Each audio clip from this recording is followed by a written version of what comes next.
Interi ka marrë ofertën e parë zyrtare për Christian Aslanin, ndërkohë që ardhmja e mesfueshorit shqiptar pritet të marrë formë tani që Interi është kthyer në Milano pas botrorit të klubeve.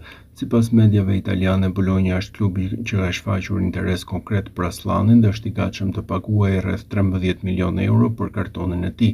Kjo shumë i afrohet vlerës që Interi ka dhënë për mesfueshorin, e cila është rreth 14 milionë euro, duke bërë ofertën shumë joshse dhe serioze. Trajneri i Bolognës Vincenzo Italiano e vlerëson shumë Aslanin dhe e sheh atë si profilin ideal për të marrë një rol të rëndësishëm në mesfush në sezonin e ardhshëm, duke e konsideruar pjesë kyçe të projektit të tij. Nga ana tjetër, drejtuesit e Interit ende nuk kanë dhënë një përgjigje zyrtare ndaj ofertës, duke preferuar të presin për të vendosur në mënyrë definitive pas përfundimit të angazhimit në Kupën e Botës për klube dhe rikthimit të skuadrës në Itali. Në bazë të raportimeve të fundit nga mediat italiane, shanset që Interi të pranojë ofertën e Bolognës janë të konsiderueshme, duke lënë të hapur mundësinë e një transferimi të Aslanit gjatë afatit të kalimtar veror.